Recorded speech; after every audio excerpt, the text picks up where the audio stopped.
Ayun, good morning mga tropang karburador, Noynilo Projects po. May 9, 2025, araw ng Biyernes. Ito po, aalisin na natin kung brand new replacement carb from Leyte. Papalit naman natin itong isa niyang carb. Sa kanya rin po ito naman yung original na Centra carb.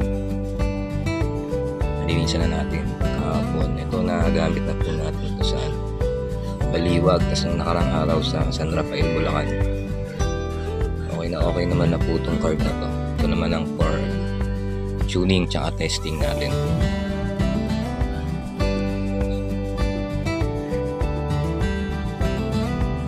Ito po, ito lang po magtanggal ng karburador ng isang set. Unahin nyo yung kanyang carb socket, sunod nyo yung kanyang fuel line, tapos yung accelerator cable.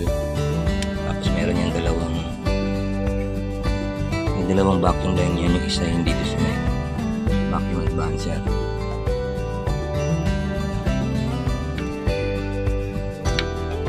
Tapos yung isa sa pumpo o idle up ng aircon. Yan. Tapos pag natanggal nyo na po yun, yung mga yun, lahat na nakakabit sa carburetor, pwede nyo natanggalin yung 4 na bolt 12mm sa ilalim. Ayan. Natanggal nyo na, pwede nyo natanggalin yung carb. Kung huhugot nyo na po yan, kasi sa atin hindi tayo naglalagay ng beta grade dito sa pagitan ng carb tsaka ng insulator nya, yung base plate gasket, kaya madali natin matatanggal. Ito po, natanggalan natin yung 4 na 12mm bolt nya sa ilalim. Natanggal nyo na, pwede nyo nang kunin.